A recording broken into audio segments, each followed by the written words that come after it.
Today we're going to discuss a test, a simple test to tell you whether someone is a full-fledged narcissist, can be diagnosed with narcissistic personality disorder, or whether he is merely narcissistic.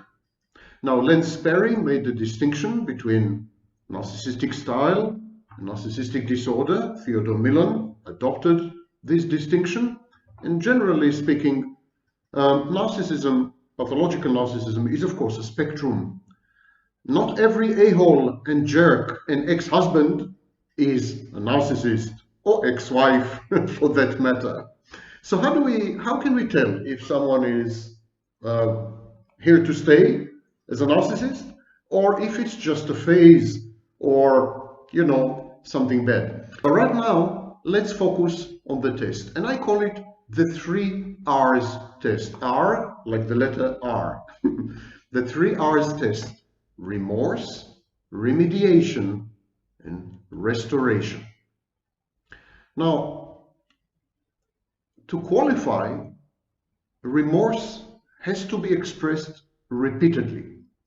It must be genuine and heartfelt. It should entail a modicum of sacrifice, embarrassment, inconvenience, and public disclosure and exposure. Regretting one's misdeeds in public is much more convincing than sending a private text or whispering "sorry" anonymously. So remorse has to be ostentatious. This is the first test. A full-fledged narcissist would render his or her feigned remorse private and fleeting. And if you challenge that remorse or that expression of remorse, the narcissist will become aggressive. Someone who is not a full-fledged narcissist, albeit may have narcissistic traits, but cannot be diagnosed with narcissistic personality disorder, and definitely healthy people, normal people, their remorse is long-lasting, and they are not ashamed to express it in front of others. This is test number 1, R number 1. R2, remediation. Remediation requires making amends, offering reparations. Reparations which are commensurate with the offending acts. Reparations that bear some symbolic relation to them and are proportional. And so financial abuse, for example, can be absolved only with the aid of monetary compensation that corresponds to the damage done and suffered. Remediation.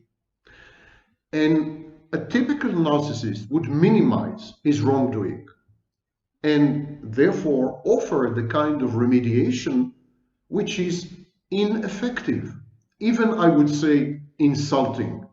If at all, many narcissists would deny any wrongdoing and would just not offer remediation. On the very contrary, they would pose as victims. If you want to tell the difference between someone who is a full-fledged narcissist and someone who is not, remediation and remorse are key issues.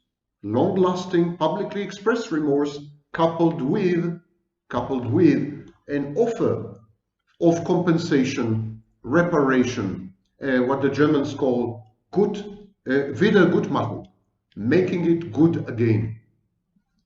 And finally, restoration, the 3rd R. Restoration involves affording one's victims the opportunity for closure, if not forgiveness, so that they can move on with their lives. Now, in many court processes and judicial processes, there's something called victim statement or victim impact statement. The aim is to provide closure.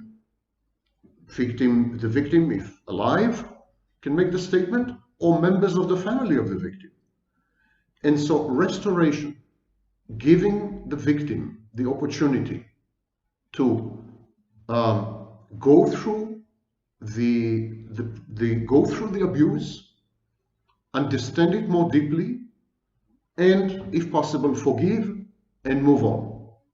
Most narcissists, if not all narcissists, people who are full-fledged narcissists, would never give you closure, would never allow you to process the abuse, would never collaborate with you, in providing restoration. They would deny the abuse or cast themselves as victims.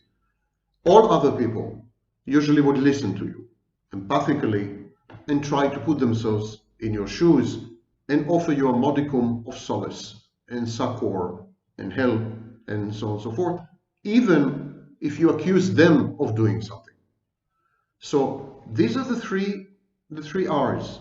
True narcissists and true psychopaths, they fail the 3 R's test at every turn. Their remorse is feigned.